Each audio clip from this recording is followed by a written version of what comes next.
നമ്മുടെ രാജ്യത്തിന്റെ സ്വാതന്ത്ര്യത്തിന് ശേഷമുള്ള ചരിത്രമെടുത്താൽ ജവഹർലാൽ നെഹ്റുവിന് ശേഷം ആദ്യമായിട്ടാണ് ഒരാൾ തുടർച്ചയായ 3 തവണ പ്രധാനമന്ത്രി പദത്തിലെത്തുന്നത്. ചരിത്ര നിമിഷം തന്നെ, ചരിത്രമായിട്ടുള്ള ദിവസം തന്നെ ഇന്ന്. അതിന്റെ ഒരുക്കങ്ങളൊക്കെ ഇവിടെ ഞാൻ നിൽക്കുന്ന സ്ഥലത്ത് വിജയ് ചൗക്കാണ്. ഇവിടുന്ന് ഒരു 500 മീറ്റർ അപ്പുറത്താണ് രാഷ്ട്രപതി ഭവൻ. അവിടെയാണ് ചടങ്ങ് നടക്കുന്നത്. വൈകിട്ട് 6 മണിയോടെ തന്നെ ക്ഷണിക്കപ്പെട്ട അതിഥികൾ എത്തിത്തുടങ്ങും. 8000 പേർക്കാണ് ക്ഷണം. കേരളത്തിൽ നിന്ന് 317 പേർക്ക് ക്ഷണമുണ്ട്. മോഹൻലാലിന് ക്ഷണമുണ്ട്. ഒപ്പം തന്നെ വന്ദേ ഭാരതിന്റെ പൈലറ്റായ വനിതയ്ക്ക് ക്ഷണമുണ്ട്. ഇങ്ങനെ BJP നേതാക്കളായ 115 പേർക്കാണ് കേരളത്തിൽ നിന്ന് ക്ഷണമുള്ളത്. അതിനപ്പുറത്തേക്ക് രാജ്യസഭയിലെ പ്രതിപക്ഷ നേതാവ് മല്ലികാർജ്ജുൻ ഖാർഗെ ക്ഷണിച്ചിട്ടുണ്ട്. മറ്റെല്ലാ പ്രതിപക്ഷ പാർട്ടികൾക്കും ക്ഷണം ലഭിച്ചിട്ടില്ല. CPM ഉൾപ്പെടെയുള്ള പാർട്ടികൾ ക്ഷണം ലഭിച്ചിട്ടില്ല എന്നിപ്പോൾ പറഞ്ഞിട്ടുണ്ട്. ഒപ്പം തന്നെ മറ്റ് നമ്മുടെ രാജ്യത്തിലെ പല മേഖലകളിൽ നിന്നുള്ള, അത് സിനിമാ മേഖലയിൽ നിന്നുള്ള, സാഹിത്യ മേഖലയിൽ നിന്നുള്ള, മറ്റ് സാംസ്കാരിക മേഖലയിൽ നിന്നുള്ള പ്രധാനപ്പെട്ട ആളുകൾക്കെല്ലാം ക്ഷണമുണ്ട് എന്നാണ് നമുക്ക് ഇപ്പോൾ ലഭിക്കുന്ന വിവരം. വൈകിട്ട് ഞാൻ നേരത്തെ സൂചിപ്പിച്ച പോലെ വൈകിട്ട് 6 മണി മുതൽ ഇവിടേക്ക് അതിഥികൾ എത്തിത്തുടങ്ങും. അങ്ങനെ എത്തിത്തുടങ്ങുമ്പോൾ ഞാനിപ്പോൾ നിൽക്കുന്ന വിജയ് ചൗക്ക് ഉൾപ്പെടെയുള്ള മേഖലയിൽ കൂടുതൽ സുരക്ഷാ ക്രമീകരണങ്ങൾ ഒരുക്കും. 1100 സുരക്ഷാ ഉദ്യോഗസ്ഥരെയാണ് ഈ മേഖലയിൽ വിന്യസിക്കാൻ പോകുന്നത്. BSF ഉണ്ട്, CRPF ഉൾപ്പെടെയുള്ള സേനാ വിഭാഗത്തിൽ നിന്നുള്ള ആളുകൾ ഇവിടെ വിന്യസിക്കുന്നുണ്ട്.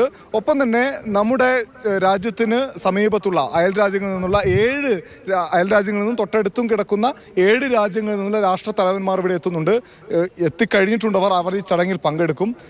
7 എന്ന് പറയുമ്പോൾ ബംഗ്ലാദേശ് പ്രസിഡന്റ്, ഒപ്പം തന്നെ റെനിൽ വിക്രമസിംഗ ശ്രീലങ്കയുടെ പ്രസിഡന്റ്, നേപ്പാൾ പ്രധാനമന്ത്രി ഉണ്ട്, പുഷ്പ കമാൽ ദഹലുണ്ട്. അങ്ങനെ പ്രധാനപ്പെട്ട നേതാക്കളൊക്കെ എത്തുമ്പോൾ ശ്രദ്ധിക്കേണ്ട കാര്യം, നമ്മുടെ അയൽ രാജ്യങ്ങളിൽ നിന്ന് ക്ഷണമില്ലാത്ത 2 രാജ്യങ്ങളൊന്നും പാകിസ്ഥാനും ചൈനയുമാണ്. 2 രാജ്യങ്ങളുമായും അതിർത്തിയിൽ പലതവണയായി കഴിഞ്ഞ 5 വർഷവും അതിനു മുൻപുമെല്ലാം സംഘർഷങ്ങൾ ഉടലെടുത്തിട്ടുണ്ട്. ഇപ്പോഴും ബന്ധം നല്ലതല്ല. ആ 2 രാജ്യങ്ങളിൽ നിന്നുള്ള രാഷ്ട്ര തലവന്മാർ ഒഴികെ നമ്മുടെ ചുറ്റുമുള്ള മറ്റ് രാജ്യങ്ങളിലെ പ്രധാനപ്പെട്ട ആളുകളെല്ലാം എത്തുന്നുണ്ട്. അതുമാത്രവുമല്ല, ഈ ചടങ്ങിന് ശേഷം പ്രധാനമന്ത്രി നരേന്ദ്രമോദിയുടെ സത്യപ്രതിജ്ഞാ ചടങ്ങ്, അദ്ദേഹത്തോടൊപ്പം സത്യപ്രതിജ്ഞ ചെയ്യുന്ന മന്ത്രിമാരുടെ സത്യപ്രതിജ്ഞാ ചടങ്ങുമെല്ലാം 8 മണിയോടുകൂടി, 7:15 ആരംഭിച്ച് 8 മണിയോടുകൂടി പൂർത്തിയാകും. അത് കഴിഞ്ഞ് പ്രധാനമന്ത്രി നരേന്ദ്രമോദി ബംഗ്ലാദേശ് പ്രസിഡന്റ് ഷെയ്ഖ് ഹസീനയുമായി കൂടിക്കാഴ്ച നടത്തുന്നുണ്ട്. അത് ഒരു ഉഭയകക്ഷി ചർച്ചയാണ്.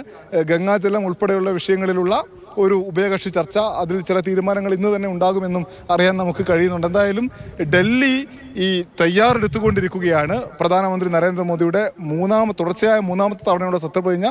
ഒപ്പം തന്നെ NDA സർക്കാരിന്റെ 3ാം തവണയുള്ള ഒരു വരവ്, അതിനുവേണ്ടി തയ്യാറെടുക്കുകയാണ്. ശരി, തിരിച്ചു